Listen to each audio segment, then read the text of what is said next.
ba ito? Bakit ganito lasa ng pansin? Ang pangit ng lasa. Ang tabang. Parang tinipid sa asin. Tapos tignan mo, kakapiranggot pang gulay. Tapos ito namang cordon bleu. Sobrang tamis. Parang binuhusan ng asukal. Magkano ba ang pakitering nyo dito? Ma, wag naman po kayo maingay. Nakakahiya naman po sa mga bisita namin ni Abby, oh.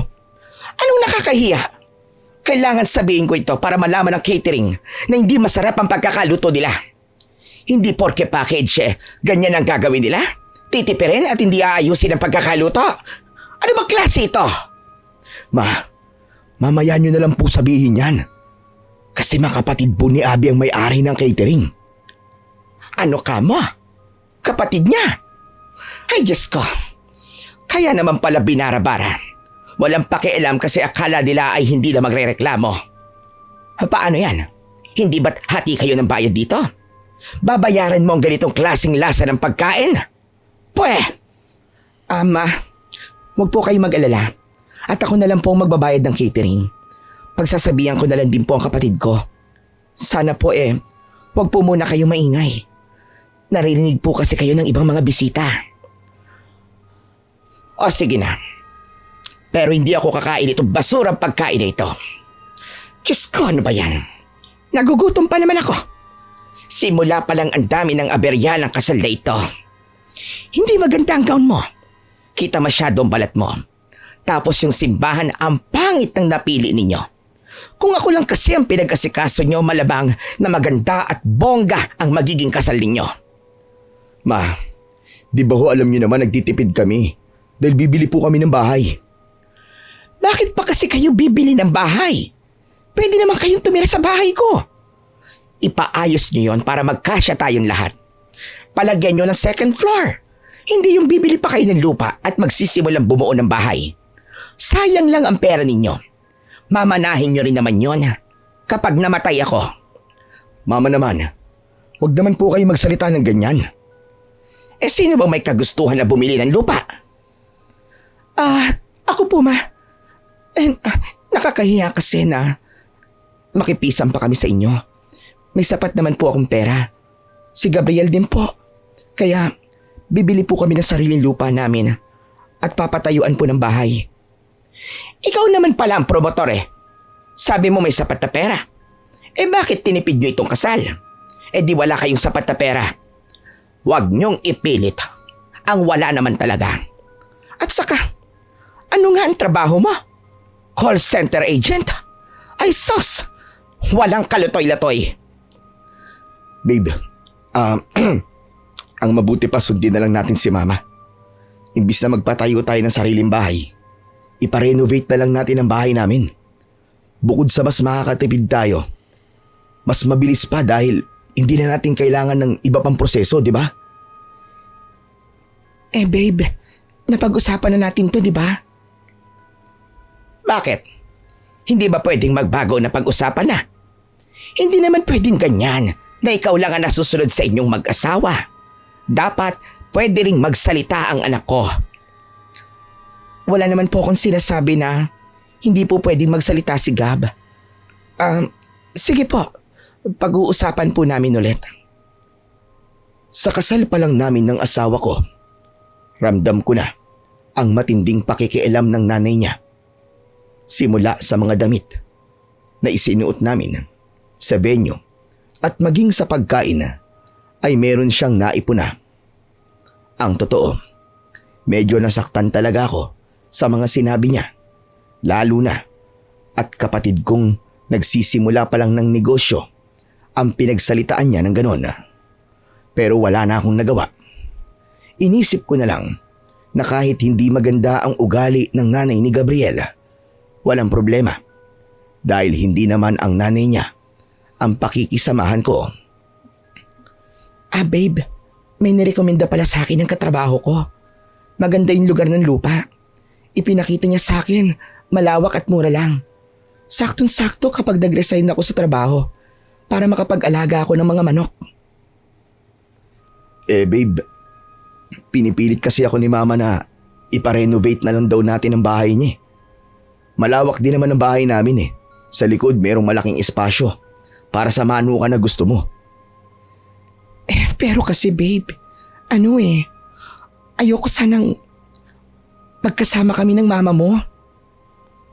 Ano babe? Pero bakit naman? May pakiramdam kasi ako na hindi kami magkakasundo. Nung sa kasal pa lang, di ba? Ang dami niyang napuna. Paano pa kaya kung magkakasama na kami sa iisang bubong? Ganon? Sinasabi mo ba na masama ang ugali ng mama ko, ganun ba babe? Hindi naman babe. Ayoko lang na mag-away kami kung sakali man na hindi kami magkasundo. Sana maintindihan mo ko. Babe, matanda na ang mama ko. Kung sakali man na meron kang hindi nagustuhan sa mga sinabi niya, pwede namang intindihin mo na lang siya eh. At saka nakakaawa naman kung iiwanan ko siya, di ba? Kaming dalawa na lang ang magkasama sa buhay eh. Pero kasi babe. Babe, makinig ka sa akin. Ganito, kakausapin ko si mama. Sigurado ako na magkakasundo rin kayo. Hindi naman malabo yun. Dahil dati namang naging kasundo niya yung ex-girlfriend ko. Ang kaso babe, hindi ako ang ex-girlfriend mo. Iba ako. Hindi nga. Magkaiba kayo, babe. Higit na mas mabait at mas maganda ka sa ex-girlfriend ko. Kaya sigurado ako magugustuhan ka ni mama. Sadyang ganun lang talaga siya. Mabilis magkaroon ng opinyon pero mabait yun. Maniwala ka sa akin. Sige na nga. Kung yan ang tingin mong magandang gawin natin, susunod ako sa'yo. Basta babe, kausapin mo rin ang mama mo ha. Na maglalagay ako ng manukan sa likod ng bahay niyo. Baka kasi hindi siya pumayag eh. Babe, papayag yun. Suportado naman ako ni mama sa kahit na anong desisyon ko eh. Pumayag ako sa kagustuhan ni Gabriela. Kaya imbis na bumili ng sariling lupa, ipinagawa na namin ang bahay nila. At dahil mas malaki ang ipon ko kaysa kay Gabriela, mas malaki ang nagagastos ko kaysa sa kanya. Nung unang magkakilala kami ni Gabriela, isa akong team leader ng BPO company. Higit na mas malaki ang kinikita ko kaysa sa kanya kahit isa pa siyang engineer. Dahil nga siya ang engineer ng nire-renovate na bahay namin, pumayag din ako na mas malaki ang gastos ko. Naging maayos naman ang pagsasama namin ni Gabriela nang mangupahan kami habang nire-renovate ang bahay. Yun nga lang, matapos ang renovation, kinailangan na naming lumipat. At nang lumipat kami, hindi ko inaasahan ang magiging setup sa bahay. Ako na ang maghahawak ng ATM ninyong mag-asawa. Kasi ako ang magbabudget ng mga pangangailangan dito sa bahay. Ma, teka lang naman po. Hindi naman po yata pwede yan. Anong hindi pwedeng sinasabi mo? Ito nga si Gabriel. Ibinigay kagad sa akin nang walang pag-aalinlangan ng credit card niya tapos ikaw hindi. Asawa ka ng anak ko. Dito kayo kakain sa bahay. Dito kayo kukonsumo ng kuryente at tubig. Tapos hindi ka magbibigay ng panggastos? Ma, hindi naman po sa hindi ako magbibigay ng pera para sa gagastusin dito sa bahay. Magbibigay po ako ng hati. Tulad po ng sa kuryente o tubig. At saka, hindi naman po yata pwede na ibigay po sa inyo ni Gabriel ang ATM card niya. Eh di, ano pong panggagastos niya sa trabaho? Eh di hihingi siya sa akin. Mas maiipon pa niya ang pera niya kasi hindi siya makakabili ng kung ano-ano. At saka, hindi naman ako sigurado kung sapat ba ang ibibigay mong hati sa gastos ng kuryente at tubig. Ma, may bill naman pong darating eh. Doon na lang po natin pagbasihan. Saka, sa pagkain naman po, kwentahin na lang po natin ang magagastos sa grocery. Pwede po akong sumama kung mag-grocery kayo. Sandali nga, wala ka bang tiwala sa akin, Abby? Matanda na ako. Magaling ako mag-budget ng pera. Kasi kung hindi, mapag-aaral ko ba ng engineer ang anak ko? Na ang trabaho lang naman ng asawa ko nung buhay pa siya ay construction worker. Hindi. Magaling akong humawak ng pera. Pasensya na po kayo, Ma. Pero, hindi ko po kayo papayagang kunin ang ATM card ko. Kasi po kapag may emergency ako, may hihirapan po akong dumukot ng pera. Sus, ginoo ko. Nako, ewan ko sa'yo, Abby. Basta, hindi ka papalya sa pagbibigay ng pangangailangan dito sa bahay, ha? Ang ayoko sa lahat ay yung mga pabigat.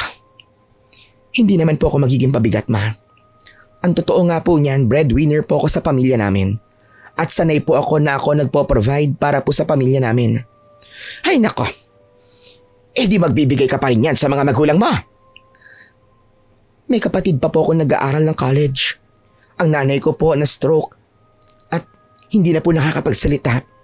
Habang ang tatay ko naman po, hindi na kayang magtrabaho dahil ilang beses na siyang naaksidente kaya kailangan ko pa rin po talagang magbigay sa kanila kahit papano. Yun lang. Ang liit lang ng sahod ng call center. Mag-aral ka kaya para naman magkaroon ka ng diploma at maging profesional. Hindi na po, ma. Malaki na po ang sinasahod ko. Mas malaki pa nga ang sahod ko kaysa kay Gabriel. Ano sabi mo? Napakayabang mo naman. Bakit?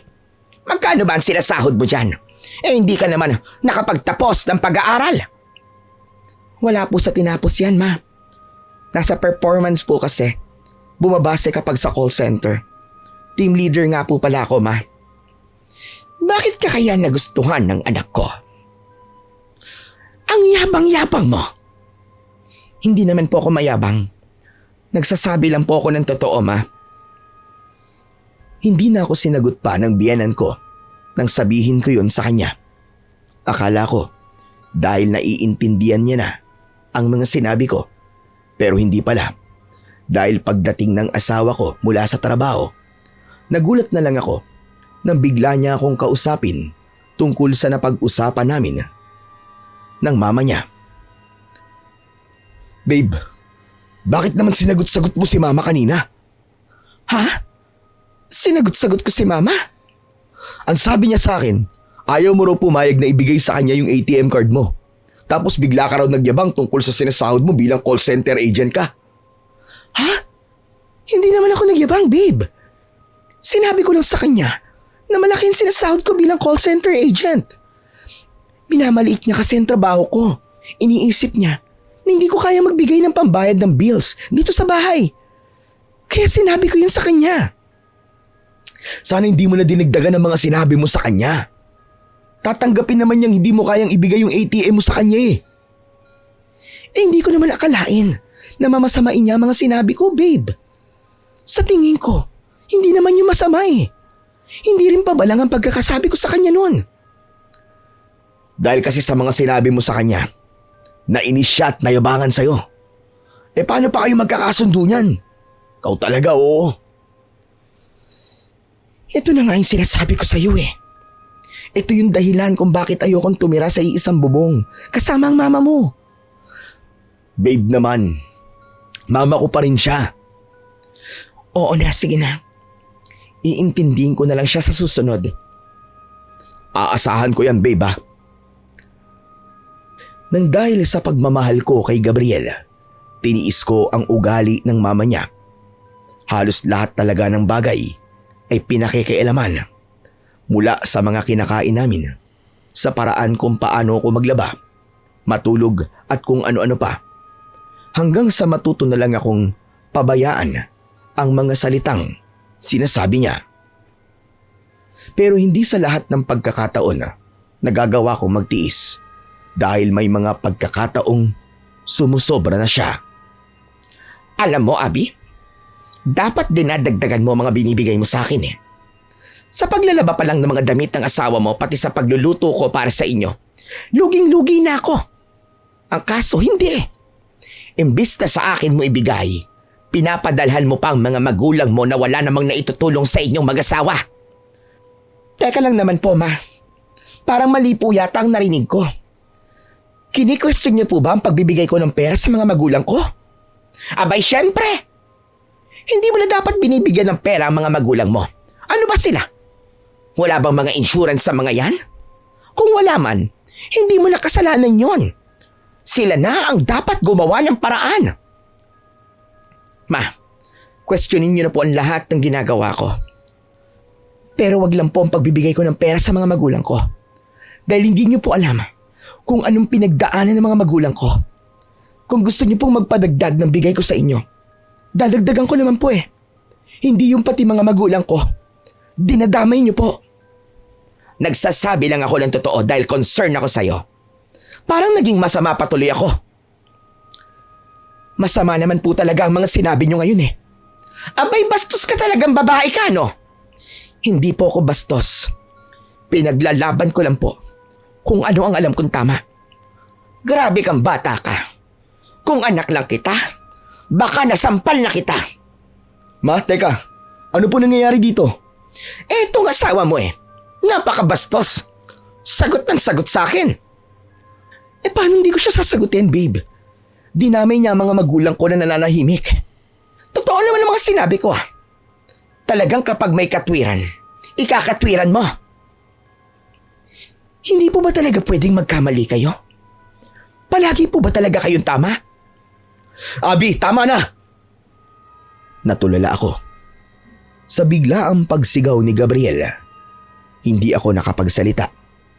Namalayan ko na lang ang sarili ko na napaiyak na lang sa sobrang sama ng loob. Ito ang unang pagkakataon na nasigawan ako ni Gabriel. Bagay na ipinangako niyang hindi niya gagawin sa akin. Sa halip na ipaliwanag ang sarili, dali-dali akong umakyat sa hagdan at pumasok sa kwarto namin para umiyak. Babe! Babe! Buksan mo na ang pinto oh.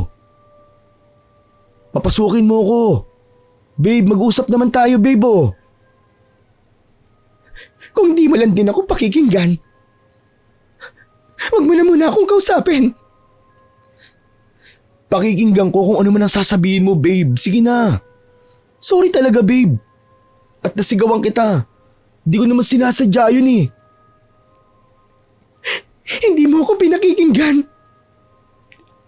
Ilang beses na kami nag-away ng mama mo. Pero kahit kailan, ay hindi mo ako pinakinggan. Palaging siya na lang ang pinapanigan mo. Kahit na alam mong mali siya. Babe, pakiusap. Buksan mo na ang pinto, babe. Ang gusto mo ay pagpasensyaan ko siya palagi? Nauubos din naman ang pasensya ko ha. Hindi naman ako bakal na walang pakiramdam. Kaya nga, babe, pag-usapan natin to. Sige na, buksan mo na ang pinto, babe. Gabriel, hayaan mo na yung asawa mo. Pwisit na yan. Ikaw pa ang pinagmamakaawa, samantalang siyang may mali. Kakarmahin niyang asawa mo, Gabriel. Iba ang karma ng sumasagot-sagot sa biyenan. Matama na po. Away po namin mag-asawa to. Pakiusap naman oh. Huwag na kayong makisali. Hay nako, bahala ka. Una pa lang kasi, dapat hindi ka na pumapatol sa babae walang tinapos. Kulang yan sa edukasyon kaya ganyang katabil ang bibig. Ngayong kasal na kayo, wala ka ng kawala dyan. Malas mo lang at hindi ka nakinig sa akin. Hinintay ko na ipagtanggol ako ni Gabriela pero hindi ko narinig yun. Sa halip ay nawala na ang boses niya at ang narinig ko na lang ay ang pagbaba nila sa hagdan. Napahagulgul talaga ako. Sobrang bigat ng dibdib ko dahil sa lahat ng mga nangyayari. Nagsimula akong questionin ang lahat ng mga naging desisyon ko. Kung sana, naging matigas ako sa desisyon kong humiwalay kami kay Mama Mary. Hindi sana ganito ang nangyayari. Dahil sa sobrang sama ng loob, imbis na pumasok sa trabaho, nanahimik na lang ako sa bahay. Nakatulog ako at nagising nang may yumakap sa akin mula sa likuran. Babe, sorry talaga sa biglaang pagsigaw ko sa'yo kanina ha. Di ko naman sinasadya yung baby. Nabigla lang talaga ako. Na sinagot-sagot mo ng ganun si mama.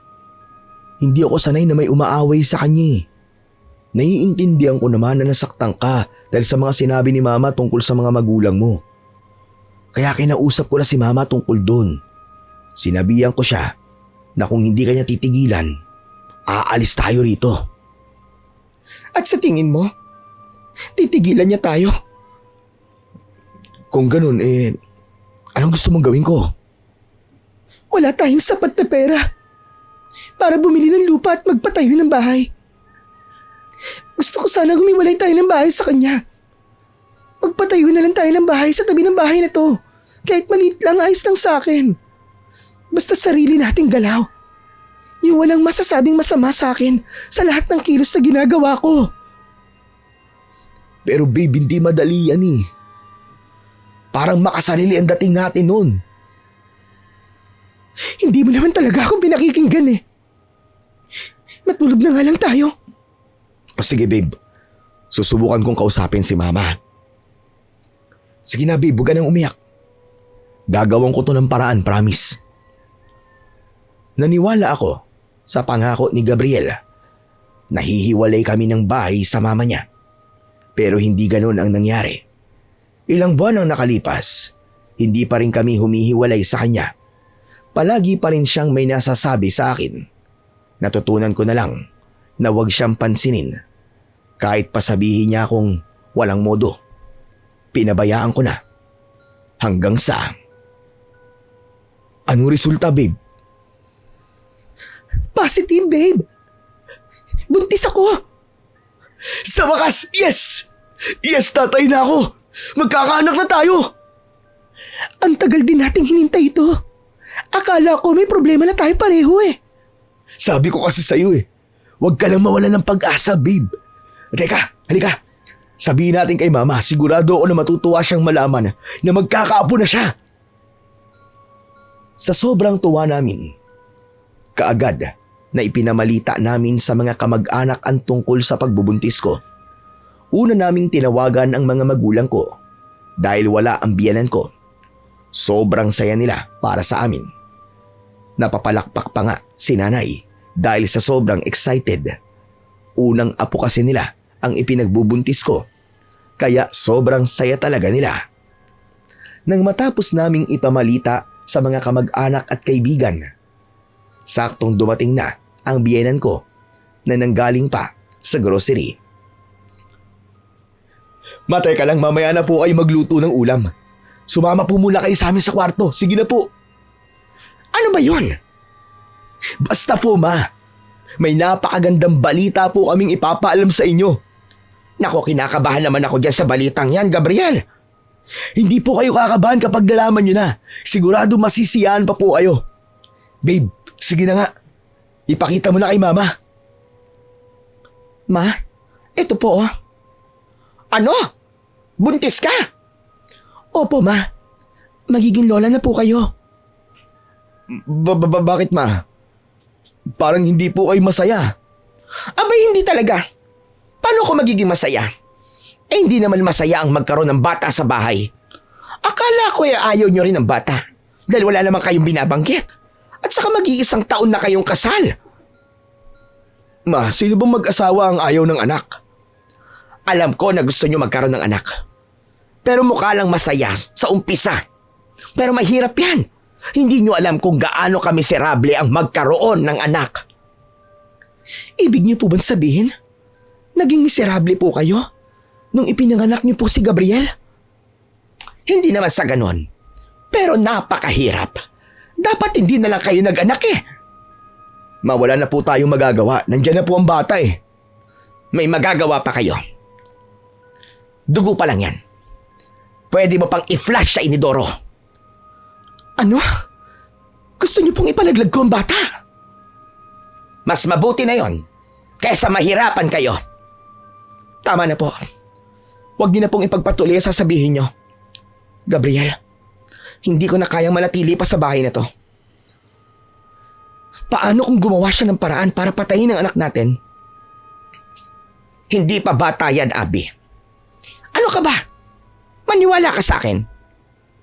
Gabriel, naniniwala ka ba sa mga sinasabi niya? Papatayin natin ang anak natin? Dahil lang sa opinyon ng nanay mo? Babe, hindi naman sa ganun. Eh bakit hindi ka nagsasalita? Bakit hindi mo ipaglaban ang anak mo? Dahil alam niya na mas mabuting walang anak kaysa meron. Ganon? Mas mabuting walang anak? Ang tagal natin pinangarap to, babe. Grabe. Hindi ako makapaniwala sa lahat ng mga naririnig ko ngayon. Ma, gusto po namin ng anak. Hindi na po dapat natin pagtalunan to eh. Sobrang saya nga po namin kanina. Pero nasira po dahil nagalit po kayo ngayon. Paanong nasira? Dapat naman talaga namumroblema kayo ngayon. Imbis na matuwa. Akala nyo ba mura ang mag-alaga ng bata? Kapag nanganak na yan si Abby, paano na? Hindi na magtatrabaho, di ba?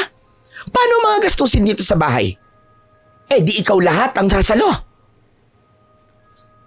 Alam nyo, ma, hindi ko na po kayo maintindihan eh. Grabe. Hindi ko na po kayang makisama sa inyo. Di lumayas ka. Pamamahay ko to. Kaya may karapatan ako rito sa bahay na ito. Aalis talaga ako. Kung alam ko lang na ganito. Sana hindi na ako nagsayang ng pera para iparenovate ang bahay na ito. Sa sobrang sama ng loob ko, kaagad kong kinuha ang mga gamit ko at inilagay sa maleta. Ilang beses akong pinigilan ni Gabriel pero hindi ako nagpapigil. Hindi ko kayang magbuntis at manganak sa bahay na to. Sigurado ko na gagawa at gagawa ng paraan ang biyenan ko para mapatay ang baby na nasa sinapupunan ko. Pagkatapos kong mag-impake ng mga gamit ko, saka ko hinarap si Gabriel na para bang batang walang magawa. Babe, sigurado ka ba talaga sa desisyon mo? Sigurado na ako, babe. Bakit? Hindi mo man lang ba ako sasamahan? Hahayaan mo lang ba ako? Si mama hindi ko siya pwedeng iwan dito, baby. Ibig mong sabihin, pipiliin mo mama mo? Hindi naman sa ganun, babe. Kung saan ka man pupunta, dadalaw-dalawin naman kita eh. Ganon. Pipiliin mo talaga ang mama mo? Pamilya ko si mama eh. Kailangan siya ang piliin ko, babe. Ako? Ano mo ako, Gabriel? Asawa mo ako ah. At magkakaanak na tayo. Grabe ka. Hindi ako makapaniwala na gagawin mo to sa akin. Akala ko pa naman, Gabriel, magkakampi tayo sa hirap at ginawa. Pero hindi pala. Bit-bit ang maleta ko. Lumayas ako sa bahay. Ang nakakatawa pa roon, nag-aalok pa siya na ihatid ako sa pupuntahan ko. Pero nang sinabi kong hindi na kailangan, talagang hindi niya ako pinilit. Hinayaan niya akong umalis kahit na alam niyang masama ang loob ko. Pambira! Mamas boy naman pala na pangasawa mo, anak eh. Hindi mo man lang ba napansin yun noon? Hindi ko po alam pa. Hindi ko naman po nakakasama palagi si Mama Mary noon eh. Kung sa bagay, hindi mo naman talaga malalaman ang ugali ng isang tao hanggat hindi mo nakakasama sa iisang bubong. Paano yan, anak? Anong desisyon mo? Ayoko na po. Hindi na po ako titira doon. Paano kayo mag-asawa? Hindi niyo man lang ba napag-usapan ito? Hindi naman po nakikinig sa akin si Gabriel. Wala po siyang ibang pinapakinggan, kundi ang mama niya lang. Hayaan mo. At matatauhan din siya. Kapag nakapag-usap na kayo ulit, pag-usapan niyo kung paano ang gagawin. Medyo malaki rin palang ginastos mo sa pagpapaayos ng bahay na biyenan mo. Bakit kasi pumayag ka eh? Hindi ko naman po kasi alam na ganito ang mangyayari pa. Ay, anak, ito palagi mo tatandaan ha. Hindi ka dapat gumagastos ng pera sa bagay na alam mong hindi naman sayo. Hindi naman nakapangalan sayo ang bahay na yon, pero gumastos ka ng malaki. Wala na po akong magagawa pa. Dito na lang po muna ako sa inyo hanggang sa makaisip po ako ng solusyon. Bala ko pa naman pong magnegosyo ngayong buntis ako. May hihirapan na po kasi ako magtrabaho pagkatapos kong manganak. Mas mabuti na yung ngayon ako magsimula habang may sapat na ipon ako. Ano ba binabalak mong gawin negosyo, anak? Manukan po sana pa. Gusto mo mag-alaga ng manok? Abay, may baby ka. Mahihirapan ka sa ganun, anak. Mas mabuting magnegosyo ka ng tindahan. Pwede mo pandali ng anak mo ron. Ano po kaya? Bigasan. Pwede yun. Hindi malulugi ang bigasan, anak. Tapos dagdagan mo ng grocery para mas maganda, hindi ba? Hindi nalulugi yun dahil araw-araw may bumibili ng pagkain at pangunahing pangangailangan ng tao. Aba, oo nga po no. Ang kaso, problema ko nga ang pwesto. Bala ko kasi talaga na magpagawa ng bahay at magtayo po ng negosyo doon. Kaso hindi natuloy dahil ayaw po ni Gabriel. Kaya mahalaga talaga na pumili tayo ng katuwang sa buhay na susuportahan tayo. Hindi yung ganyan. Ang mabuti pa, mag-ipon ka na lang muna ng pera, anak. Kapag nakaipon ka na, magpatayo ka ng kahit na maliit na bahay lang at saka kayo magtayo ng negosyo. Siguro nga po. Ganun na lang ang gagawin ko, Papa. Sa loob ng ilang buwan na nagbubuntis ako, walang palyang binibisita ako ni Gabriel sa bahay namin. Ang problema nga lang, hindi niya kayang magsustento sa akin dahil na kay Mama Mary ang ATM card niya. Hinayaan ko yun nung una, lalo na at wala naman akong problema sa pera. Pero nang sumapit ang araw ng panganganak ko at kinailangan ko nang magbayad ng bill, nalaman ni Papa ang katotohanan.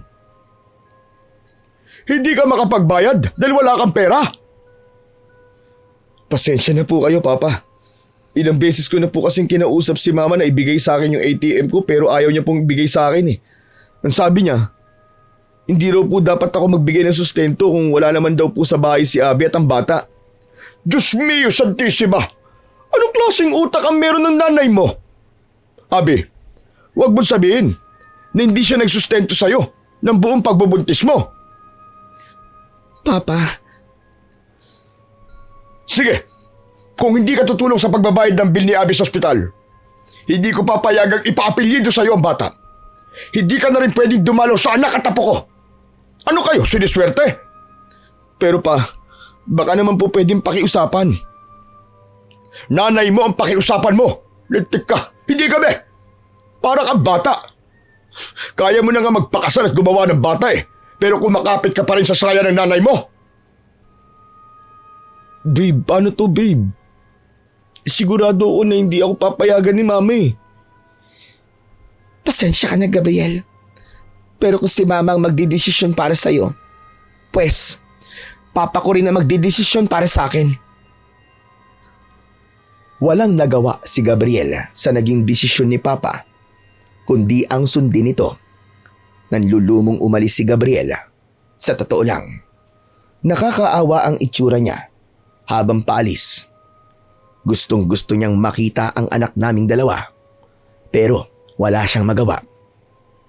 Wala siyang magawa dahil ayaw niyang gumawa ng desisyon para sa sarili niya. Pa, nakakaawa naman po si Gab. Sana man lang po, ipakita ko sa kanya ang baby namin. Anak, maniwala ka sa akin. May pride ang mga lalaki. Yung binigay kong ultimatum sa kanya, siguradong papatusin niya yun. Babalik yan dito na may dalang pambayad sa bill ng ospital. Kahit na ipangutang pa niya yan. Kung ayaw niya talagang bawiin ang ATM niya sa nanay niya. Alam niyo po pa, naawa rin talaga ako kay Gabriel eh. Palagi siyang nakikinig sa mama niya. Para bang wala siyang pagpipilian kundi ang sundin na lang lahat ng gusto ng mama niya. Mabait naman po si Gabriel eh. Kaya nga po pinili ko siyang pakasalan. Kaya lang, mama's boy talaga siya. Mabait sa mabait si Gabriel, anak. Oo, naroon na tayo.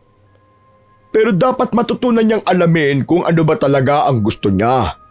Hindi yung puro nanay niya nagdidesisyon para sa sarili niya. Yun na nga po eh. Ikaw naman masyado ka mabait. Hinahayaan mo na hindi ka sustentuhan sa buong pagbubuntis mo dahil lang wala siyang pera. Pabihira. Isinama mo pa sa check-up mo sa Obigaini. Mabuti na lang. At hindi kayang makialam ng mama mo dahil hindi siya nakakapagsalita na maayos. Hindi ko naman po kasi naisip na pwedeng maging problema ang pera. May pera din naman po kasi ako pa. Anak, obligasyon ng lalaki na dalhin ang pamilya niya. Obligasyon niya magsustento sa asawa at anak. Kung tutuusin nga, sa'yo dapat ibinigay ang ATM card ng asawa mo Hindi sa nanay niyang mukhang pera. Pinag-isipan kong maigi ang lahat ng mga sinabi sa akin ni Papa at masasabi kong tama nga talaga siya. Tama na hindi dapat ako sumasalo ng lahat ng gastusin para sa anak namin, lalo na at mag-asawa kaming dalawa. Hindi dapat dahilan na dahil wala siyang hawak na pera, hindi na siya magbibigay. Sinubukan naming hintayin si Gabriel kung makakabalik ba siya at makapagbibigay ng pambayad sa bill. Pero dumating na lang ang hapon, hindi pa rin siya nakakabalik. Kaya nagligpit na kami ni Papa ng mga gamit ko para makaalis na at makapagbayad ng bill. Pero bago pa ako makapagbayad, biglang dumating si Gabriel. May bitbit siyang malaking bag at namumutla pa ang muka. Babe, ano nangyari sa'yo? Pilit kong kinuha kay mama ang ATM card ko Di niya sana ibibigay sa akin pero pinilit ko siya dahil sinabi kong kailangan ko magbayad ng bill sa panganganak mo. Doon ko nalaman na wala pala siyang naipong pera para sa akin. Ginagastos niya pala sa kung ano-ano, babe.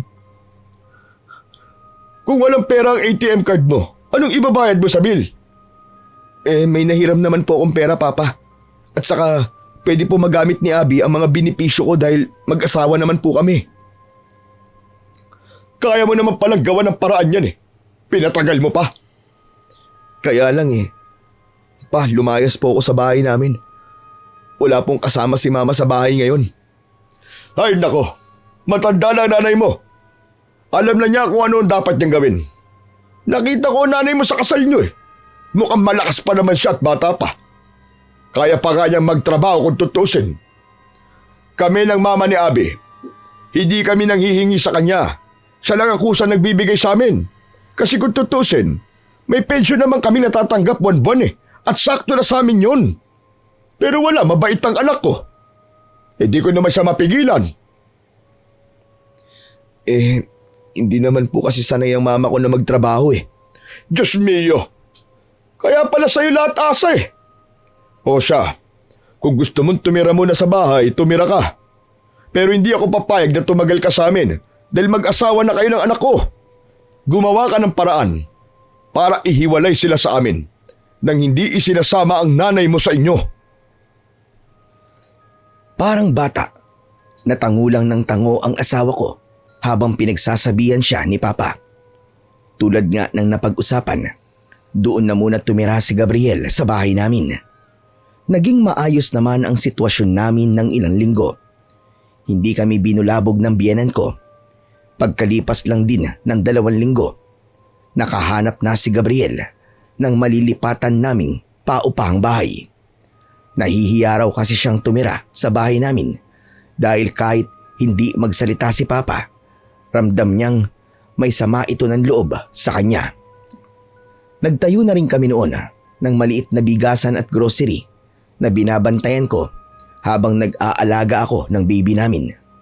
Akala ko na hindi na magkakaroon ng problema pagdating sa biyenan ko. Ilang buwan ang nakalipas at wala kaming naririnig na kahit na ano sa kanya. Hanggang sa biglang tumawag ang tiyahin ni Gabriel. Babe, kailangan kong puntahan si Mama. Ha? Bakit, babe? Ano nangyari sa kanya? Ang sabi ni tita inatake raw siya Pupuntahan ko lang siya sa ospital. O sige. Siguradong kailangan ka ng mama mo roon. Kaya nga nag-aalala ako na baka kung ano na nangyari sa kanya, babe. Huwag kang mag-alala. Malakas naman ang mama mo Kahit may sama ako ng loob sa biyenan ko, hindi ko pa rin naiwasang mag-alala para sa kanya. Habang nasa bahay, nagdasal ako na sana ay maging maayos ang lagay niya. Buong araw akong naghintay ng tawag ni Gabriel hanggang sa sumapit ang gabi. Pero wala akong natanggap na tawag. Tatawagan ko sana siya para makibalita. Pero nagulat na lang ako nang paglabas ko ng bigasan. Nakita ko siyang nakatayo doon. Inaalalayan niya ang biyenan ko na halatang nangihina habang may hawak na saklay. Walang salitang pinapasok ko sila sa loob ng bahay. Kahit hindi ko talaga gustong kasama niya si Mama Mary nang wala man lang pasabi sa akin. Babe, galit ka ba sa akin? Hindi ako galit sa'yo. Bakit di mo ako kinakausap, babe? Kasi hindi mo rin naman ako kinausap eh. Hindi kinausap saan? Hindi mo ako kinausap. Nadadalhin mo pala rito si Mama. Babe, alam ko naman kasi na masama pa rin ang loob mo kay Mama eh. Pero mama ko pa rin siya, babe, at wala siyang ibang mapupuntahan. Nag-iisang anak niya lang ako eh. Kaya walang ibang pwedeng mag-alaga sa kanya kundi ako lang. Alam mo naman yun, di ba, babe? Naiintindihan ko naman yun, babe. Pero sana, sinabi mo muna sa akin para maihanda ko yung sarili ko. Kilala mo naman ang mama mo, di ba? Kung ano-ano na namang sasabihin yan sa akin. Babe, para namang sinasabi mo na pabayaan na lang natin si Mama. Hindi naman pwede yun. Walang problema sa akin kung dito siya titira. Huwag lang sanang magaya dati na kung ano-anong sasabihin niya. Pakipagsabihan na lang ang mama mo, babe. Hindi ko siya kayang pagsabihan eh. Baka atakihin na naman siya sa puso. Babe, maniwala ka. Sigurado ko na magbabago na si Mama. Humingi pa nga siya ng tawad sa akin eh. Hindi kanya napagsasabihan ng masasama, babe. Maniwala ka. Umasa ako sa sinabi ni Gabriel na siguradong magiging mabait na sa akin ang mama niya. Kaya sinubukan kong intindihin ang sitwasyon. Dahil may pasok si Gabriel tuwing umaga, ako ang umaalalay kay Mama sa paglalakad kapag kailangan niya. Ang sabi ng doktor, makaka-recover din daw siya sa loob ng ilang linggo dahil mild stroke lang naman daw ang nangyari sa kanya. Kaya pa rin naman niyang kumain, maligo mag-isa at kung ano-ano pa. Sadyang hirap lang siyang maglakad. Kaya pa niyang magreklamo sa ulam na iluluto ko sa bahay. Palagi niyang reklamo na hindi masarap at matabang daw.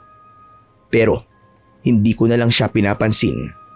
Sadya ko sanang tinatabangan ang pagkain para sa kanya dahil hindi na siya pwede sa mga malasang pagkain. Hanggang sa... Buwisit na pagkain ito! Huwag mo na lang kaya akong pakainin! Walang kalasa-lasa! Anong klaseng luto yan? Mabutit na titiis ng anak ko ang luto mo. Hindi naman masarap. Ma, sabi po ni Gabriel, natabangan ko po ang pagkain para sa'yo dahil high blood po kayo at kailangan niyo po magbawas ng asin. Kapag inalatan ko po ang pagkain ninyo, baka tumaas na naman po ang presyon ng dugo niyo. Hay nako, puro dahilan. Ayaw mo lang talagang sarapan. Grabe ka. Ang lala ng ginagawa mo sa akin porket dito ako nakatira sa bahay ninyo. Ma, wala po akong ginagawa sa inyo. Ipinagluluto ko pa nga po kayo eh.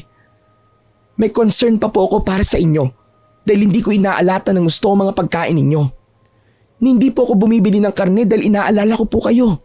Tapos sasabihin niyo pong grabe po ako? Hindi ka bumibili ng karne dahil namamahalang ka, yun lang yon. Tinitipid mo ako dahil ayaw mo sa akin. Yun, Abby, yun ang totoo. Bahala po kayo. Isipin niyo na po ang gusto niyong isipin. Sige po, kumain po kayo ng malasang ulam. Kumuha po kayo ng sabaw doon sa kaldero. Malasa po yun. Kung sa inyo lang po ang matabang. Hindi na. Nawalan na ako ng ganang kumain. Mabuti pa ang ex-girlfriend ni Gabriel, napakabait. Nang umalis si Gabriel sa bahay dahil sa'yo, siya ang nagmabuting loob na samahan ako at alalayan sa bahay. Samantalang ikaw, Ang sama ng ugali mo! Hindi ako nakasagot sa mga sinabing yun ng biyenan ko. Wala akong masabi sa kanya. Kahit hindi niya direktang sinabi sa akin, pakiramdam ko, ang buong dahilan talaga kung bakit hindi niya ako magawang magustuhan ay dahil boto pa rin siya hanggang ngayon sa ex-girlfriend ng asawa ko. Hindi ko binanggit kay Gabriel ang tungkol sa pagbanggit ni Mama Mary sa ex niya. Naging tahimik ako tungkol doon. Pero ang hindi ko inaasahan ay nang bigla na lang may dumating na babae sa harap ng bahay namin.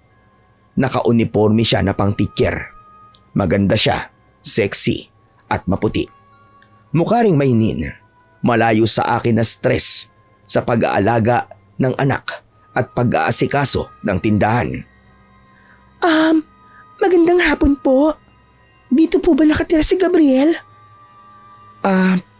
Dito nga po, bakit? Ikaw ba yung tindera dito sa bigasan nila? Hinahanap ko kasi siya. Sandali nga. Pwede ko bang malaman kung bakit tinahanap mo ang asawa ko? Ay, sorry. Asawa ka pala niya. Hindi ko inaasahan na... never mind. Nandiyan ba si Mama Mary? Siya kasi ang sadya ko rito eh. Ilang taon niya na akong kinukulit na dumalaw sa kanya simula nung na-stroke siya. Pero ngayon lang ako nagkaroon ng oras. Si Mama pala. Mama ang tawag ba sa kanya? Oo. Nakasanayan ko na kasi lalo na't gusto niyang ganun din ang tawag ko sa kanya. Nandiyan ba siya? Oo. Nasa loob siya. Pwede bang pumasok? Hindi pwede. Nika! Nako Nika, ang saya-saya ko at nandito ka na. Ang tagal kitang hindi nakita. Miss na kita. Halika, pumasok ka dito sa loob. Pagpasensyaan mo na at magulo ang bahay ha. Wala kasing masyadong nag-aasikaso dito sa bahay na ito. Wala pong problema ma. Siya nga pala, ito po. Paborito niyo pong chicharong bulaklak. Teka lang. Hindi pwede si Mama ng chicharong bulaklak. Ha? Hala, hindi ka pala pwede niyan, Mama. Ay nako, wag mo siyang intindihin. Hindi naman masama kung paminsan-minsan, di ba? Pero ma, kagagaling niyo lang po sa stroke. Bawal po kayo dyan. Malakas pa ako, Abi. Wag mo kong ikumpara sa baldado. O sige ma, kakain ka nito pero konti lang ha. Baka kasi magalit si Gabriel kapag nalaman niyang kumain ka nito. Sige na nga. Baka nga magalit siya. O siya, halika na sa loob at marami akong ikikwento sa iyo, Nika.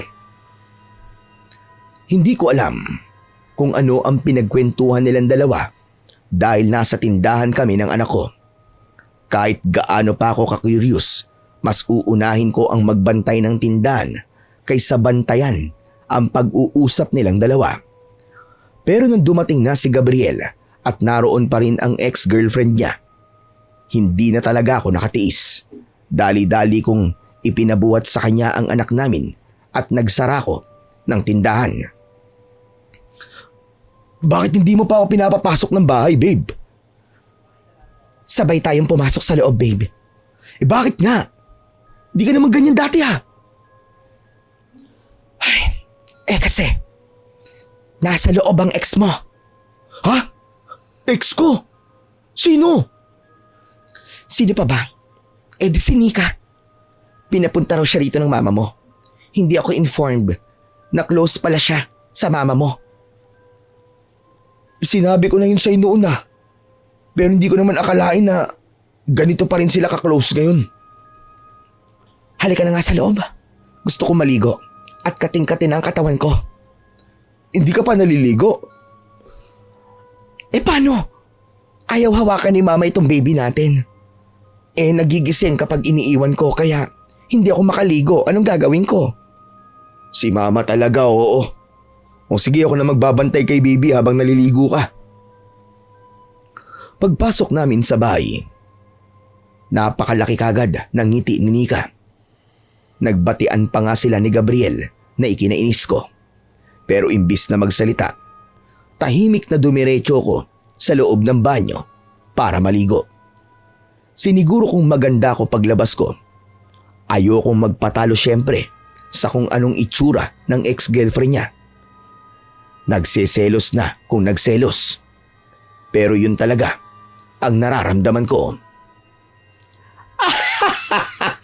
Oo, naalala ko yan noon. Nako, do mga bata pa kayo. Galit na galit ako na nahuli ko kayong palihim na naghaharutan sa kwarto ni Gabriel.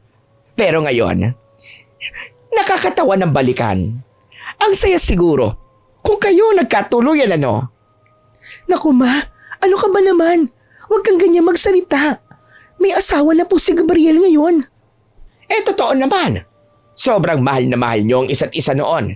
Halos hindi kayo mapaghiwalay sa lahat ng gagawin niyo. Kaya bakit nga ba kayo nagkahiwalay noon? Abay, sayang talaga. Misunderstanding lang po ma. Nag-two-time daw po kasi sabi ni Gabriel. Teka babe, siya ba yung ex-girlfriend mo na yon? Ha? Ano kasi? Oo. Anong two-time? Pinagsabay po, yung dalawang lalaki.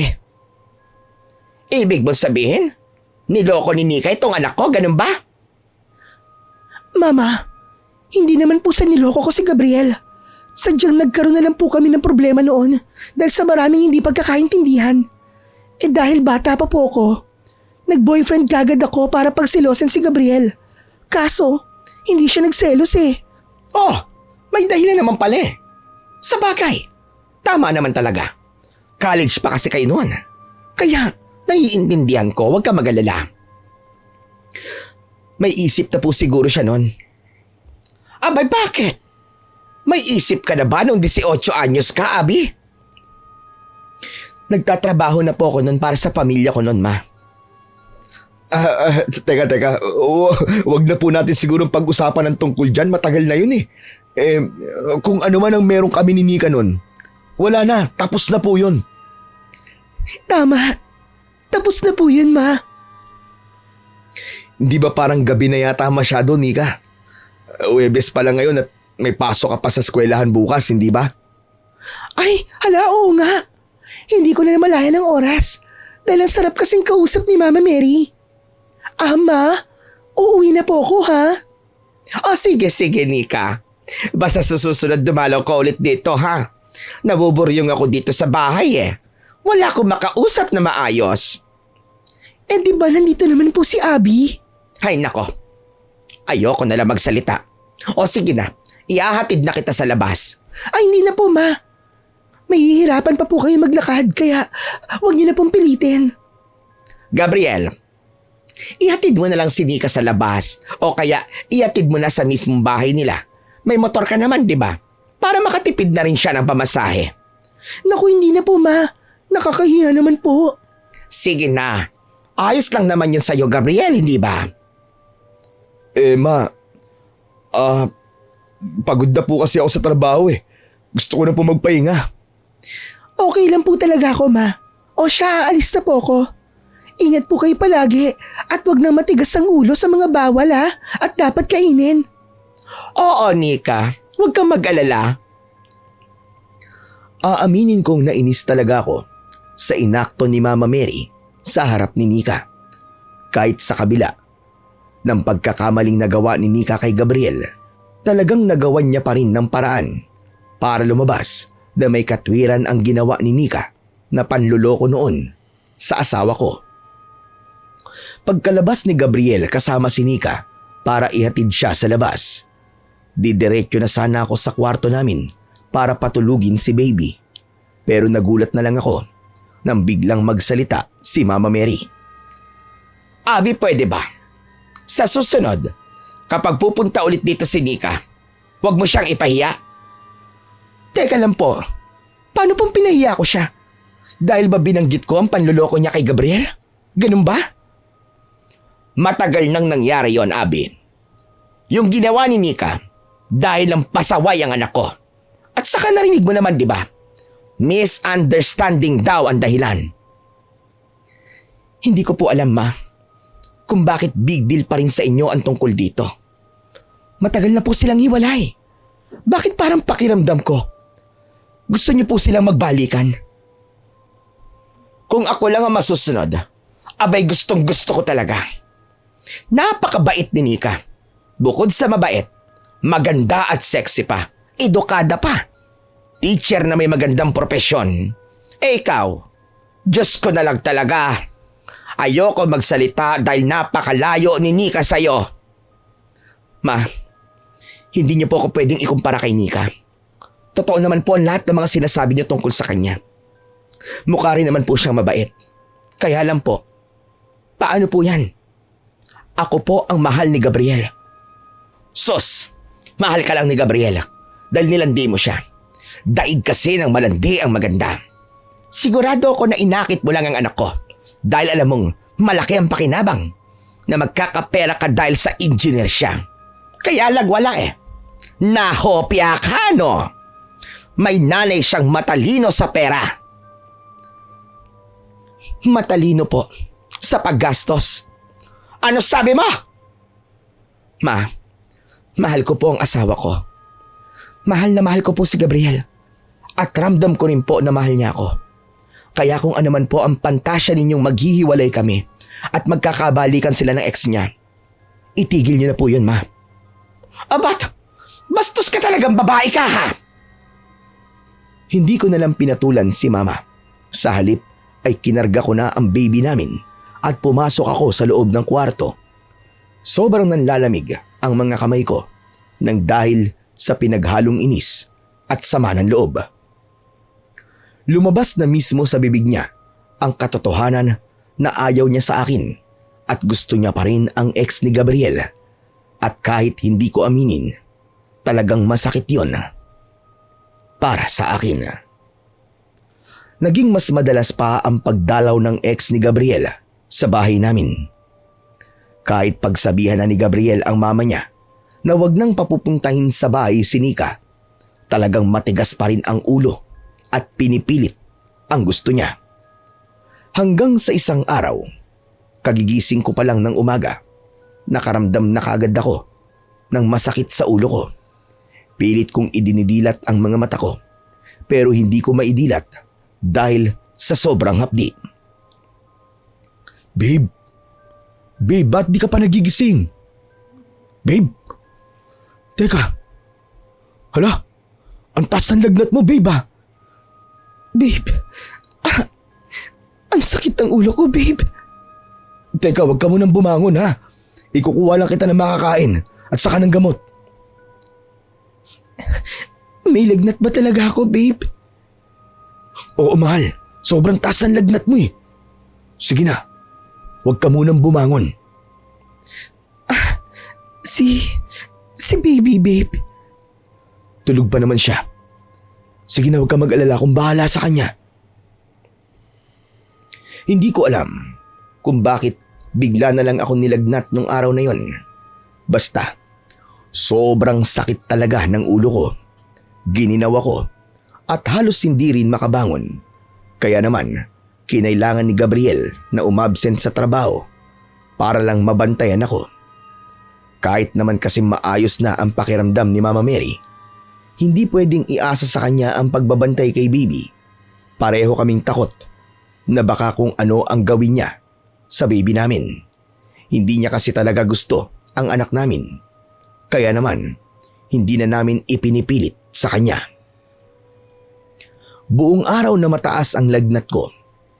Mabuti na lang at bumaba rin yun kinabukasan. Yun nga lang, kapalit ng pagbaba ng lagnat ko ay ang mga butlig-butlig na tumubo sa katawan ko. Meron sa buong katawan ko, kasama na pati sa muka.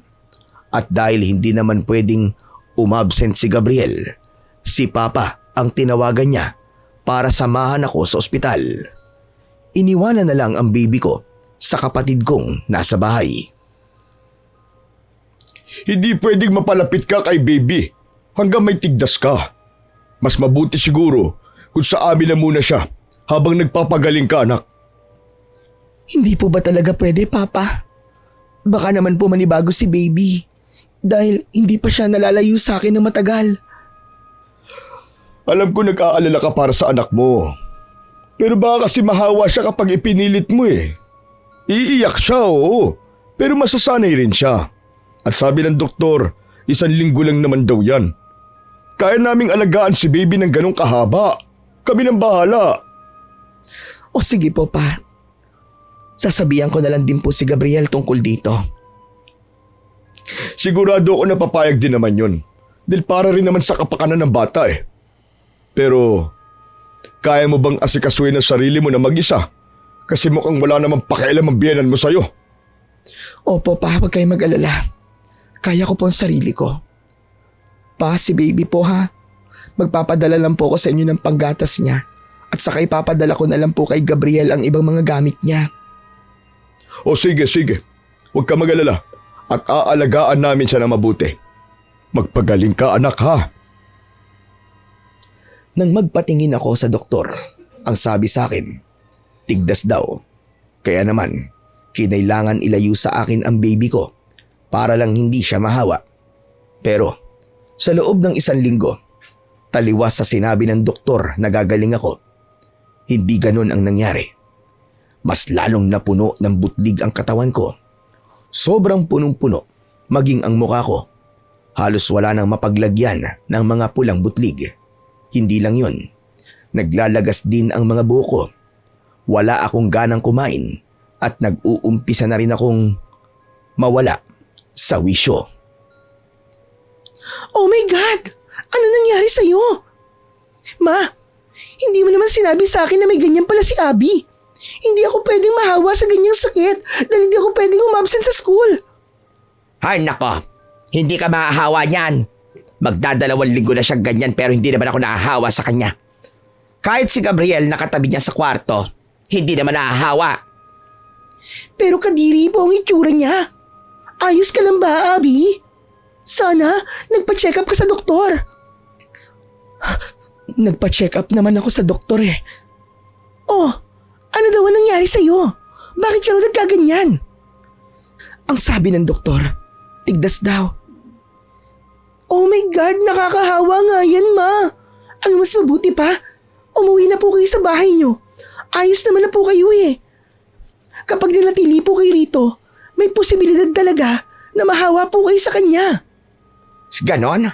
Sa tingin mo ba talaga kailangan kong umalis?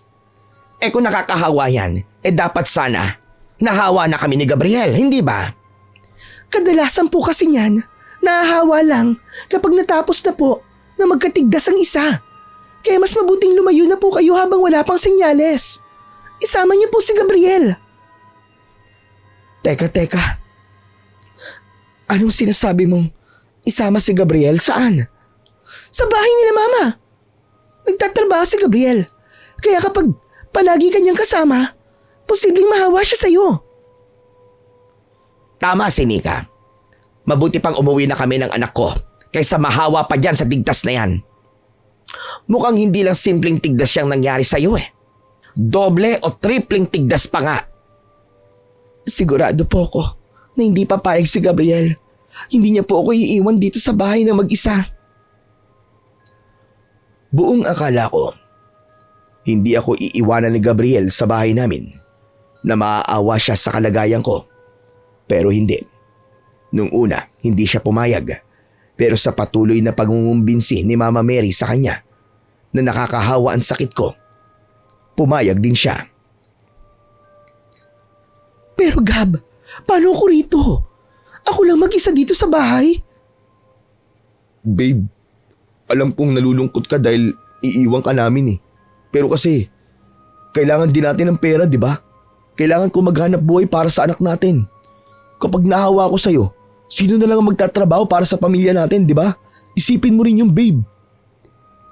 Pero babe, Huwag ka mag-alala, Abby. Dadalaw-dalawin kita rito, okay? Kapag medyo umokay na ang lagay mo, babalik kagad ako. Maniwala ka. ano pa nga bang magagawa ko? O sige na, huwag ka na magtampo ha. Hindi naman ako nagtatampo eh. Ang totoo ayos lang naman sa akin na umiwalay ka muna sa akin. Kaya lang Kaya lang ano? Natatakot ako eh. na baka pumunta-punta si Nika sa bahay niyo. Ano ka ba? Huwag kang mag-alala. Kahit naman pumunta siya sa bahay ni Mama, hindi ko siya papansinin. Siguraduhin mo lang ha. Nagtiwala ako kay Gabriel, kaya hinayaan ko silang umalis. Nakalulungkot mag-isa sa loob ng bahay. Wala ang anak ko. Wala ang asawa ko. Ang tanging nagpapagaan na lang ng loob ko ay ang pagtawag ng pamilya ko sa akin. Hindi rin naman pumapalya si Gabriel sa pagtawag sa akin. Sa paglipas ng mga araw, akala ko gagaling na ako. Pero hindi ganun ang nangyari. Ilang araw ang lumipas at mas lumala pa ang nangyayari sa akin. Hindi ko na makilala ang sarili ko. Unti-unti na rin akong nakakalbo. Hanggang isang araw, dinala na ako ni Papa sa ospital para ipa-check up ako ulit. Dumaan ang napakaraming laboratory tests para lang malaman ang dahilan ng sakit ko. Pero, Kumusta raw pa? Ano po ang resulta ng laboratory test ko? Anak wala raw makitang kakaiba eh. Baka raw allergic reaction lang. Paanong allergic reaction lang pa? Halos mamagana po ang buong katawan ko. Anak, alam ko na nag-aalala ka. Pero magagawa naman ang paraan yan eh. At sabi ng doktor, lalagyan ka raw ng dextrose mamaya at ipapadaan doon ang gamot. Mas malakas na dosage yun. Sigurado po ba yan pa? Kasi hindi ko na po kayang ganito ako. Napapagod na po ako. Mag-iisang buwan na. Anak, alam mo sa tingin ko eh. Hindi kaya nakulam ka? Kulang po? May ganun po ba talaga pa? Oo naman anak. Yung tiyuhin mo dati, akala namin diabetic lang. Kaya hindi gumagaling ang mga sugat niya. Ilang beses din namin siyang pinatingin sa doktor. Pero palagi ang sinasabi ay dahil daw diabetic. Puro ganun lang eh. Pero kakaiba kasi mga sugat niya. Bigla na lang lumilitaw ng walang dahilan. Hanggang sa yun, namatay na lang siya. Sa tingin niyo po ba pa? Nakulang po siya? Oo. Dahil walang ibang matukoy na dahilan ng mga doktor. Tapos nung pinaimbalsa mo na siya, abay akalain mong may mga karayom daw na nakalagay sa tiyan niya at mga buhok ng tao. Nakakatakot naman po yan pa. Kung ganun, sa tingin niyo po ba, ganun din na nangyayari sa akin ngayon? Na kinukulam din po ako? Anak, posible. Kasi mag-iisang buwan na yung sakit mo eh. Hindi mawala-wala yung mga pantal sa katawan mo. Ganyan na ganyan din ang nangyari sa pinsan ko. Bagay na ipinagsawalang bahala lang namin. Kung di pa may nakapagbanggit sa amin na nakulam siya, hindi pa namin maiisip yun. Parang hindi naman po ako makapaniwala pa. Pero kung ganun nga, sino naman pong gagawa sa akin ito? Wala naman po akong nakakaaway. Sino pa ba? Di ang magaling mong biyanan. Po? Hindi mo pa ba napagtagto na nakatira na ulit sila sa bahay nila dati? At yun ang gusto ng biyanan mo. Na nakuha ulit pabalik ang asawa mo para mautu-utu na naman niya. Kung ganun pa, ano pong gagawin natin? Susubukan na muna natin ang gamot na nirekomenda ng doktor sa'yo. Pero kapag hindi gumana, didiretso na tayo sa manggagamot. Sa isang albularyo. Pumayag ako sa suwestyon ni Papa. Hindi dahil naniniwala kagad ako sa kulam, kundi dahil desperado na akong maalis ang sakit na nararamdaman ko.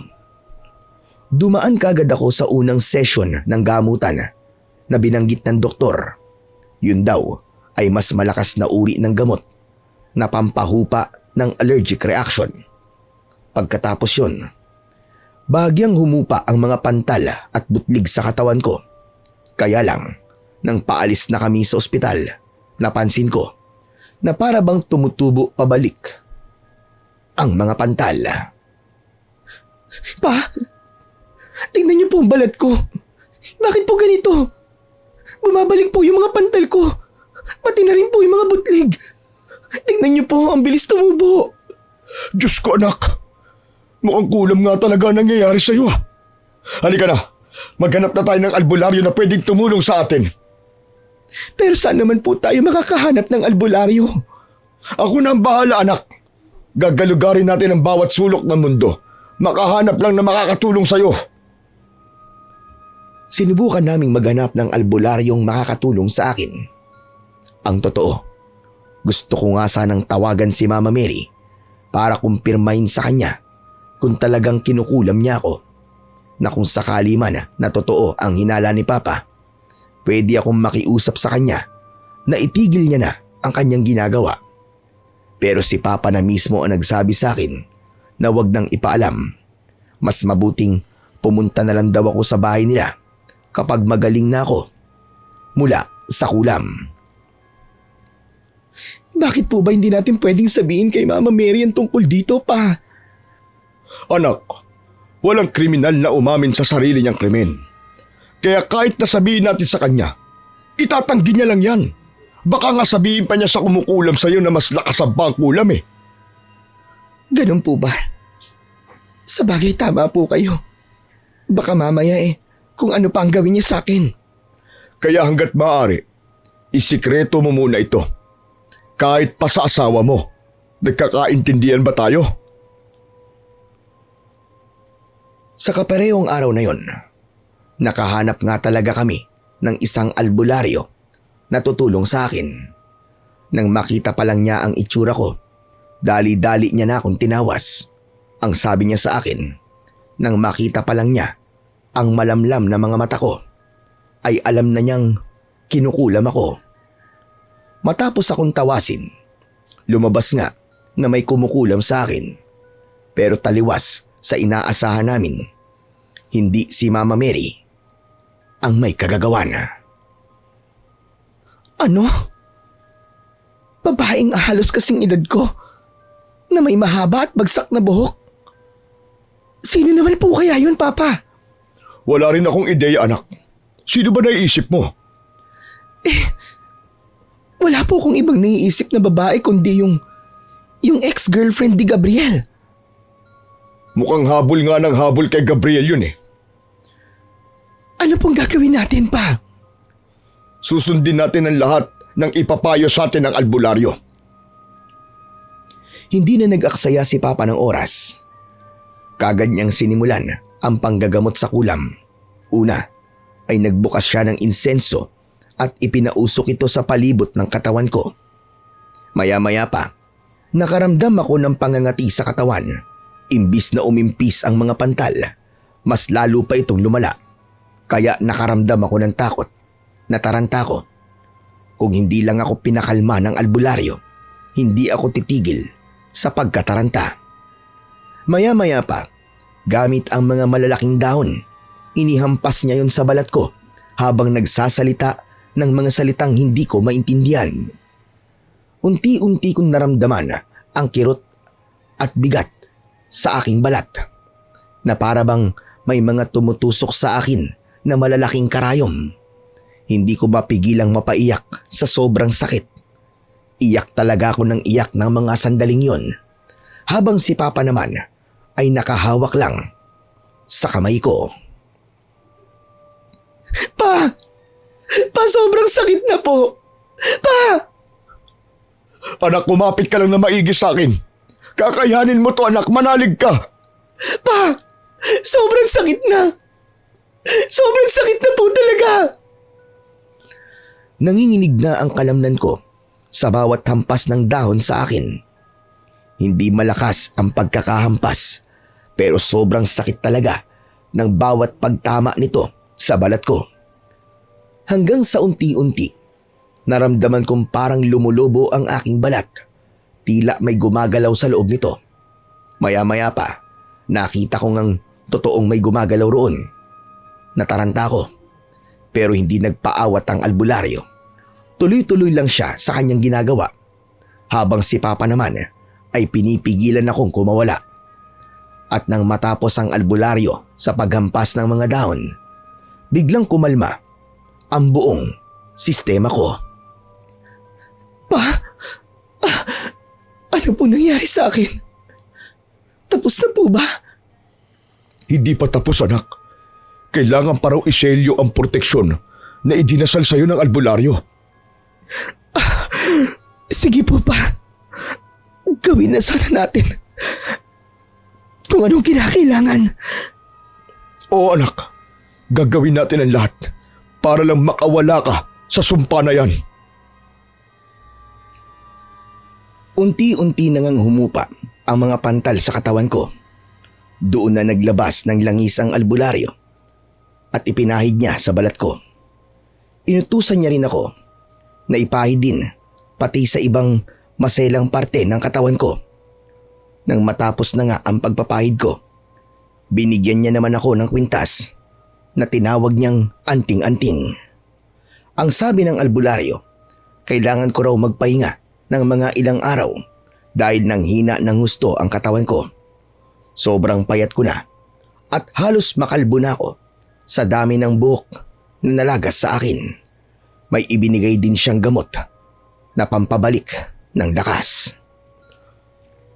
Anak, huwag ka na muna siguro pumunta sa bahay ng biyanan mo ngayon. Umuwi ka na muna sa bahay. At ilang linggo ka na rin hindi nakikita ng anak mo eh. Ganun na nga po ang balak ko pa. Magpapahinga lang po muna ako ng ilang araw. Ang iniisip ko lang po, baka biglang umuwi si Gabriel at hanapin ako. Eh di sabihin mo nasa bahay ka. Wala namang problema doon. Baka naman po, mapagsabihan niya ako pag nagkataon na baka mahawa ang anak namin. Basta, gagawa natin ang paraan yan. Huwag ka lang munang magpapakita sa biyanan mo. Eh kaya lang po pa. Di ba, hindi naman si Mama Mary ang kumulam sa akin. Bakit kailangan ko siyang iwasan? Dahil sigurado may kinalaman siya sa nangyari sa'yo.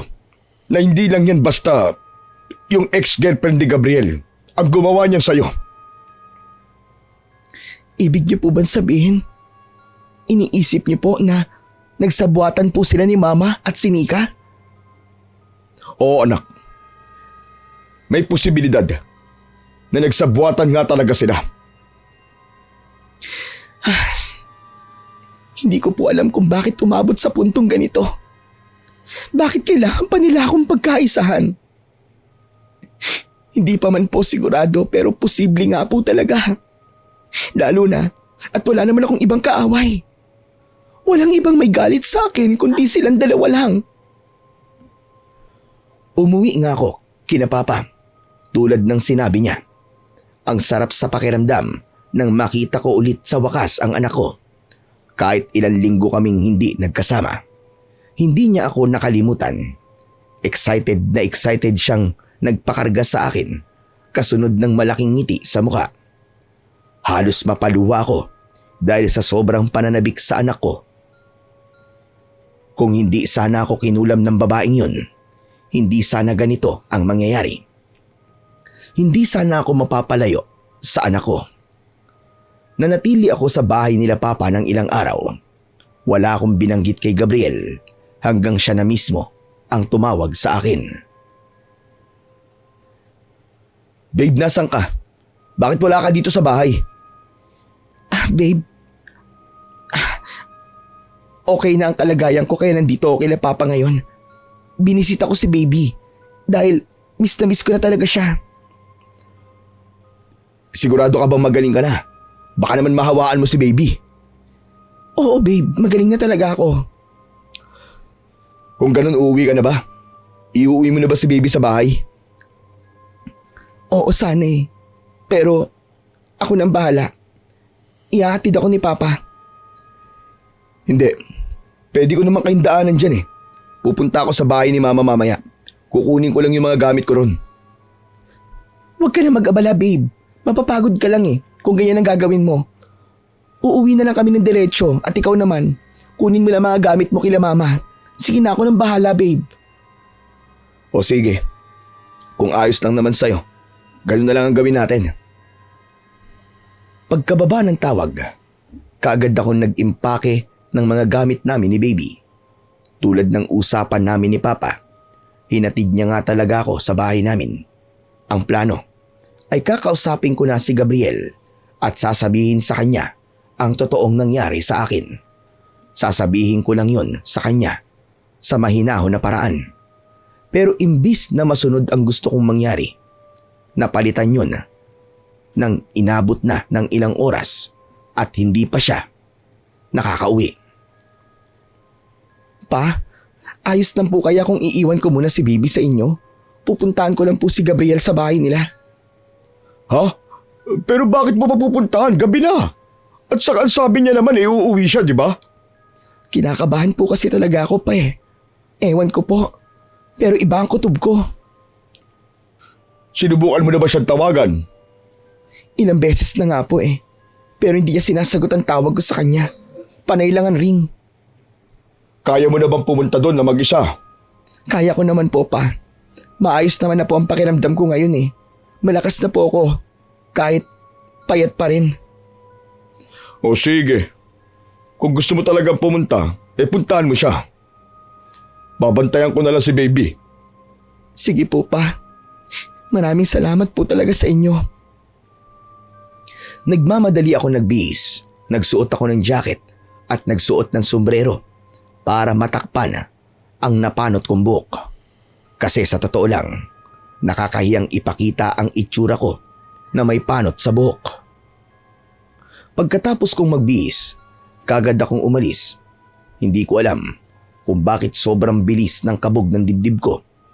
Nanlalamig at namamawis ang mga kamay ko habang papunta sa bahay ng biyenan ko.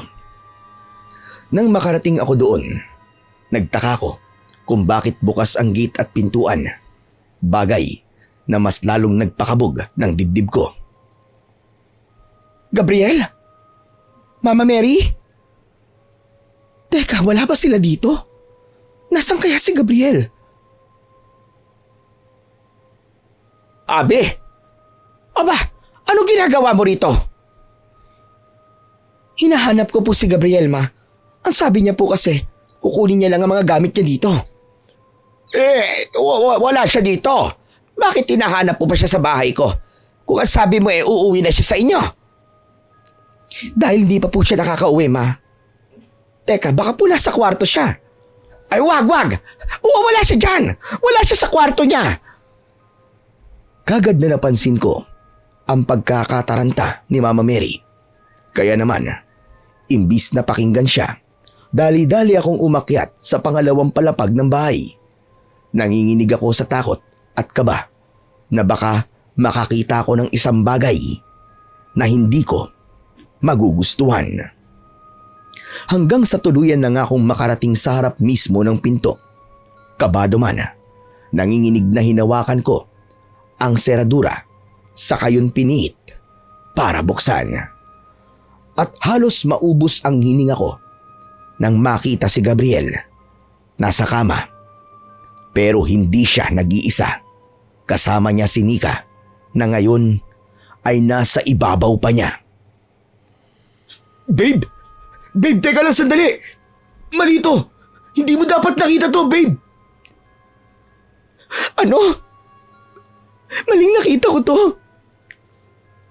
Sinungaling ka. Sinungaling ka, Gabriel. Tama lang na nakita ko to. Dahil kung di ko to nakita, malamang namukha pa rin akong tanga hanggang ngayon. Hindi, babe. Maniwala ka. Hindi ganun na nangyari. Ito kasing sinika eh. Tama na ang pagpapaliwanag mo. Kitang-kita ng dalawang mga mata ko, Gabriel. Alam mo ba kung bakit ako nagkaganito? Kung bakit nagkaganito ang balat ko? Alam mo ba kung bakit ako nagkasakit? Dahil dyan. Dahil dyan sa ex mo na yan. Kinulam niya ako. Hoy! Anong sinasabi mo, ha? Hindi ako magkukulam, no? Talaga? Hindi mo ako kinulam. Eh bakit lumabas ang pagmumukha mo sa pagtatawa sa akin? At tignan mo, gumaling kagad ako. Gabriel, naniniwala ka ba sa ganyang klaseng babae? Naniniwala ka sa albularyo? Naniniwala ako. Babe, maniwala ka sa akin. Wala akong ginagawang masama. Maniwala ka.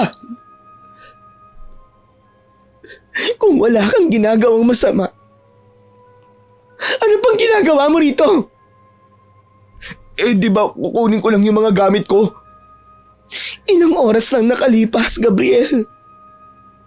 Kanina ka pa nagsabi sa akin na aalis ka at kukunin ang mga gamit mo. Pero anong oras na? Kasi pinagbigyan ko muna si Mama, baby. Ang sabi niya kasi sa akin, kumain daw muna ako. Nahintayin ko na munang na tinatapos niya lutuin. Yun, kumain kami ni Nika kasi nandito siya eh. Tapos mga ilang minuto, bigla na lang ako nawala ng malay. Tapos, Ibig sabihin, mama mo ang dahilan ng lahat ng to? Abi, Eh ano naman ngayon? Kung ako nga. Tignan mo si Gabriel at si Nika. Ha? Bagay na bagay sila para sa isa't isa. Samantalang ikaw, wala nang patutunguhan ang usapang ito. babe, sandali lang. Babe, sasama ako sa'yo. Hindi, Gabriel. Hindi ka nasasama sa akin. Ano? Pasensya ka na, Gab. Pero kung ganito tayo, kung palagi na lang tayong mag-aaway dahil sa kagagawa ng mama mo, mas mabuti pang maiwan ka na lang dito sa kanya. Hindi ka na bata para sundin siya palagi. Pero babe, mama ko pa rin siya. Mama mo na sumira sa pamilya natin. Hoy, Abi, tumigil ka. Hindi ako sumira sa pamilya nyo. Talagang sira na yan. Dahil hindi naman kayo bagay sa isa't isa. Tama na po! Tama na po ang pakikialam nyo! Nakita mo na yan? Ayan ang sinasabi ko sa iyo, Gabriel. Siya ang sisira sa relasyon natin bilang mag-ina. O sige ngayon, mamili ka. Ako o yung babaeng sisira ng buhay mo? Mama naman! Alam ko na kahit kailan, sadyang hindi talaga ako ang pipiliin ni Gabriel. Kaya imbis na pakinggan pa ang usapan nilang mag-ina, pinili ko na lang na umalis. Pinili ko na wag nang masaktan sa kung anuman ang isasagot ng mamas boy na asawa ko. Hindi nga talaga ako sinundan ni Gabriel. Sa loob ng 1 linggo, imbis na puntahan ako sa bahay, puro text at tawag lang ang natatanggap ko sa kanya. Puro pangungumusta. Walang gawa. Simula noon, tinanggap ko na lang na wala ng pag-asang maging priority niya kami bilang pamilya. Hanggang isang araw, bigla na lang siyang umuwi sa bahay. Bit-bit ang isang maleta. Anong ginagawa mo rito? Babe, sorry kung natagalan ako umuwi ah. Sana hindi ka na lang umuwi dito. Bakit naman ako hindi uuwi sa bahay na to? Kung nandito ang pamilya ko. Hindi kami ang prioridad mo, Gabriel. Baka magalit ang mama mo at masira ang relasyon niyo ni Nika. Kailangan mo nang umalis at iwan kami. Babe, wala kaming relasyon ni Nika, maniwala ka. Hindi ko talaga alam kung bakit nasa ibabaw ko siya ng mga oras na yung babe. Basta pinakain lang ako ni mama at pagkatapos nagising na lang ako na nasa kwarto na ako. Maniwala ka naman oh. Pilit kong pinigilan si Nika. Nang hindi siya nasasaktan. Kaya hindi kaagad siya natigil sa binabalak niyang gawin. So munti ka pa pala niyang pagsamantalahan, ganun ba? Alam kong mahirap paniwalaan pero oo. At yung tungkol sa sinasabi mong kinulam ka niya. Totoo rin yung babe. Hindi ka agad ako umalis sa bahay dahil gusto kong makahanap ng ebidensya. At nakahanap ka ba ng ebidensya na tinutukoy mo? Na si Nika nga ang kumulam sa akin. Hindi ang mama mo. Oo, babe. Hindi nga si mama ang kumulam sa'yo. Pero kasabwat siya sa ginawang pagkukulam ni Nika, babe. Babe, bigyan mo naman ako ng huling pagkakataon, oh. Maniwala ka naman sa akin. Ikaw at ang anak natin ang pinili ko. At wala akong pakialam kung ano man ang isipin ni mama. Ilang beses ko siyang pinakausapan. Pero di siya nakinig sa akin. Ikaw lang ang handang pakinggan ng lahat ng opinyon ko. Ikaw lang ang nag-iisang tao na sumusuporta sa akin sa lahat ng bagay. At ayokong pakawalan yun. Babe, maniwala ka. Hindi ko kakayaning mawala ka, babe. Totoo ba talaga na walang namagitan sa inyo ni Nika? May papangako mo ba sa akin na magiging tunay na kakampi na kita sa lahat ng bagay? Oo, babe. Dahil yun ang ipinangako natin sa harapan ng Diyos, di ba? Nangako tayo na magsasama sa hirap at ginawa. At gagawin ko yun, Abby. Ano pa nga bang magagawa ko? Mag-asawa tayo. Tinanggap kong muli si Gabriel. Kahit sa kabila ng sama ng loob ko sa kanya. Alam ko sa sarili ko na mahal ko pa rin siya. Na kahit na anong sama ng loob ang meron ako, siya at siya pa rin ang asawa ko na mahal ko. Nang tuluyang talikuran ni Gabriel ang mama niya, masasabi kong guminhawa ang buhay namin. Masama na kung masama dahil pinalayo ko talaga ang asawa ko sa sarili niyang ina. Pero para sa akin, mas mabuting maging masaya kaysa karguin ang isang taong kadugo mo nga. Pero puro sama ng loob naman ang ibibigay sa'yo.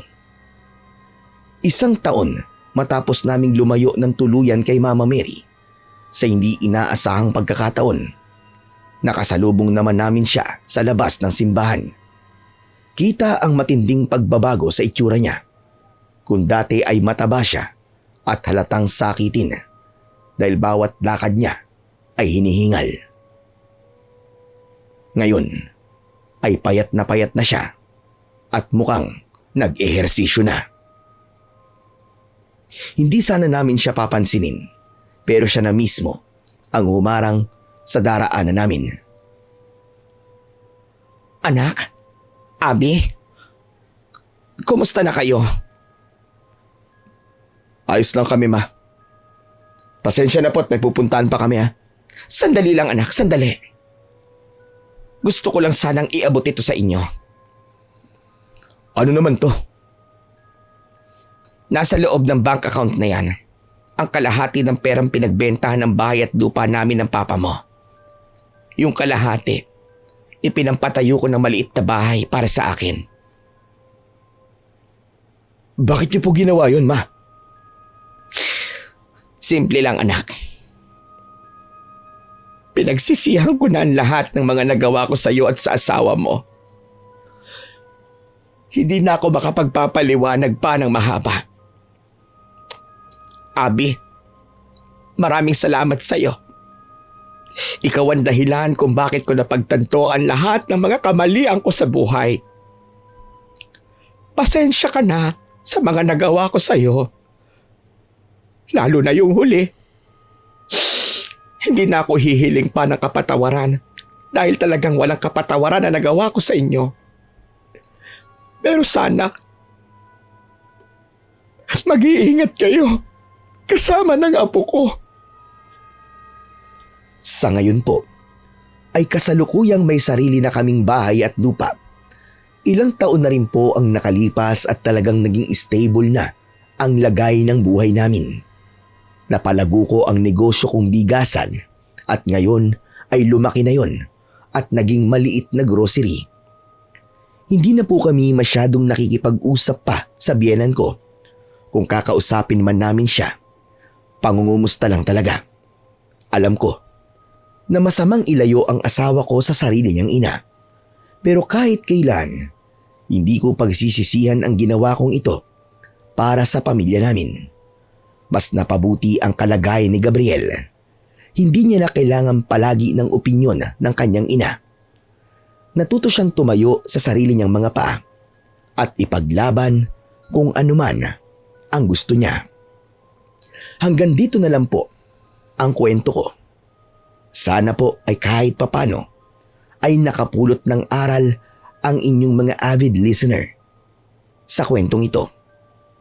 Maraming salamat po sa pagtatampok ng kwento ko sa inyong channel. More powers pa po para sa inyong lahat na bumubuo ng channel. So ano mga panyero? Nagulat po ba kayo sa kwento? Nainis po ba kayo? May kakilala po ba kayo na katulad po ni Gabriel na sobra ang pagkamamasboy na umabot na sa sukdulan? Ops, alam ko may mga hugot kayo dyan. Comment nyo lang po at pipili po ko ng mga magagandang comment at isya-shoutout ko po sa susunod nating video. Maraming salamat po. Aabangan ko yan.